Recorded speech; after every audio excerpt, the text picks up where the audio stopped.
Hello everyone, how's it going and welcome to today's Wild Rift video. In today's video we're going to be taking a look at the strongest champions for patch 2.5a. We're going to be taking a look at one champion from every single role, from up in the barrel lane to down in the support role. So let's head straight into it.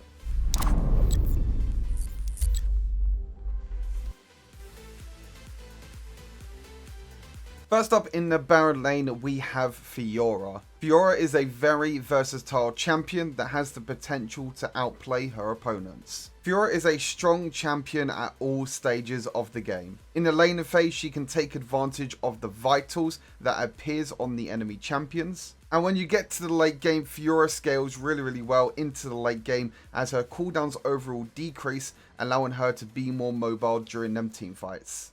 Looking at the build for Fiora, you want to get items that allow Fiora to deal more damage and also help her stay alive. Trinity Force gives Fiora all the stats she needs and has great passives that allow her to get more movement speed and deal more damage. Death Stance is there to give Fiora a little bit of physical vamp, whilst also helping her survive against some high burst champions. And Sturrock's Gauge gives Fiora a lot of health and also gives her a shield when she drops low on HP.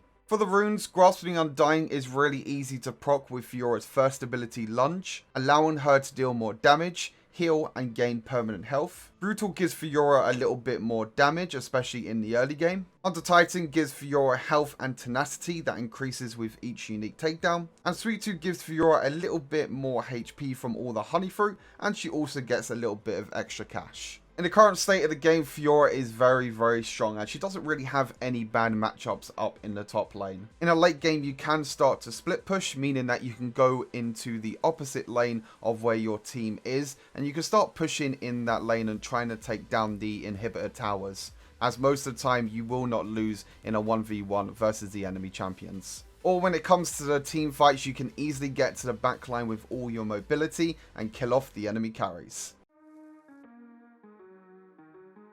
Moving through the jungle, we have the Void Reaver Kha'Zix. Kha'Zix is a very scary assassin that has the potential to one-shot enemies. With Kha'Zix, he is very strong at cleaning up team fights and finding enemies isolated, as he does more damage to enemies if they are alone. Kha'Zix also has one of the fastest jungle clear speeds in the entire game, meaning that he can get around the map a lot quicker and gank multiple lanes. Looking at the build with Kha'Zix, you want to build a lot of damage so you are able to assassinate the enemies. Duskblade gives Kha'Zix a lot of attack damage whilst also having a great passive, which if unseen for a second causes his next attack to deal even more damage. Serrader's Grudge also gives Kha'Zix a lot of damage and armor penetration and allows his damaging active abilities and empowered attacks to slow the enemies. And Black Cleaver gives Kha'Zix extra movement speed when he attacks, and dealing damage also reduces the enemy's armor for a few seconds. For the runes, first up we have Electrocute, which is really easy to proc on Kha'Zix. When you jump in and you deal damage with all your abilities,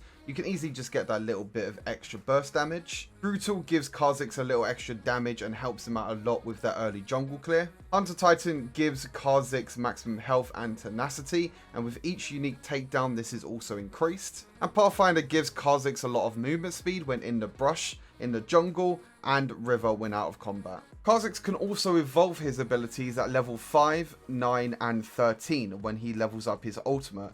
This makes Kha'Zix's abilities even stronger and allows him to deal even more damage. On top of that, you can also turn invisible when activating Kha'Zix's ultimate as well, and this is really great when trying to survive a team fight or when you're trying to jump in to try and finish off the enemies. Onto the mid lane, and we have the explosives expert Ziggs. Ziggs is a really safe champion that can stay really far back and use all of his bombs to control enemies and deal a lot of damage. Ziggs excels when it gets to the late game and he is really hard to punish. In a later phase, Ziggs can play very passive and farm up really easily with all of his long range abilities, and if he ever does get in danger, he can use his second ability, Satchel Charge, which works as an escape mechanic to get him to safety. For the build with Ziggs, you want to build a lot of ability power so all of your long range abilities can deal more damage. Luden's Echo is a core item for Ziggs that gives him a lot of mana, ability power and ability haste. Leandry's Torment helps Ziggs deal more damage each second in combat, and Death Cap gives Ziggs a lot of ability power and also increases his overall ability power from his other items. For runes, Area is a great rune for long range champions like Ziggs, so his long range abilities can deal more damage. Brutal gives Ziggs some more ability power, which helps him a lot, especially in the early game. Under Titan gives Ziggs health and tenacity that increases with each unique takedown. And Sweet Tooth allows Ziggs to heal more from the honey fruit and collect a bit of extra cash. Ziggs also has a semi-global ultimate that can be used from halfway across the map. This is really strong as it can help impact fights in the other lanes. Not only is Ziggs good at dealing damage to champions, but he's also good at taking down objectives, specifically towers. He does a lot of auto attack damage from his passive, and his second ability, Satchel Charge, allows him to execute towers when they get low on HP. Onto the Dragon lane, and we have another champion that does a lot of damage from long range, Varus. As mentioned, Varus does a lot of poke damage, especially with his first ability, Piercing Arrow, that can hit multiple enemies. Not only that, but Varus also does mixed damage, making it really hard to counter him, and is great against tanks because of his blight stacks on his second ability, Blighted Quiver. For the build, Varus benefits a lot from attack damage and stacking a lot of armor penetration. Manamune as a first item can be stacked really easily with all of Varus's abilities, which will give him more damage. Ghostblade gives attack damage and armor penetration, and stacking up the passive gives you a burst of movement speeds. And Serrated Grudge is another item that gives a lot of attack damage and armor penetration, and it allows Varus's abilities to slow, which can be really powerful, especially during them team fights. Onto the runes, Area is a great rune to get that little bit of extra damage when poking down enemy champions. Brutal gives Varus a little bit of extra damage. Hunter Titan is there to give Varus health and tenacity that increases with each unique takedown. And Sweet Tooth allows Varus to heal more from the honey fruit and gives Varus that little bit of extra gold. Now, even though Varus is very immobile, he has a lot of ways to protect himself that can also benefit the team. His ultimate, Chain of Corruption, roots the first champion hit, and then it can spread to nearby enemies, which could be really strong during them team fights. And also his third ability, Hail of Arrows, also has Grievous Wounds built into him. This means you don't need to build a Grievous Wounds item, and you will already be reducing the healing if you land this ability. Last but by no means least, in the support role, we have the Tidecaller Nami. Nami has a great mix of engage and disengage, which makes her the perfect support in the current meta.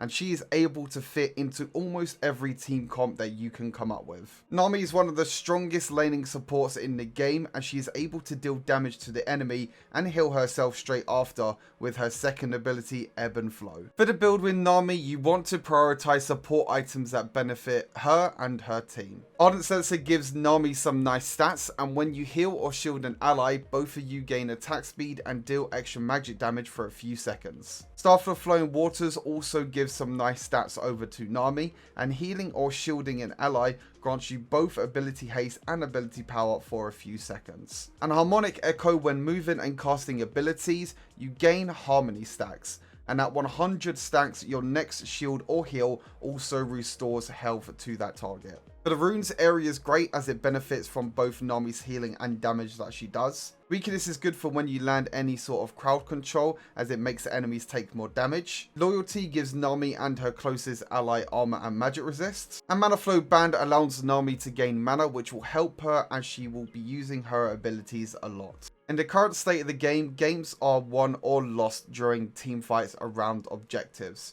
The great thing about Nami is she has multiple crowd control abilities that can change a team fight. Her ultimate, Tidal Wave, is a huge wave that can knock up an entire team, and she also has her first ability, Aqua Prism, which fires a bubble that can also knock up an enemy. So if she can land this on a main carry, it has the potential for her to win the game.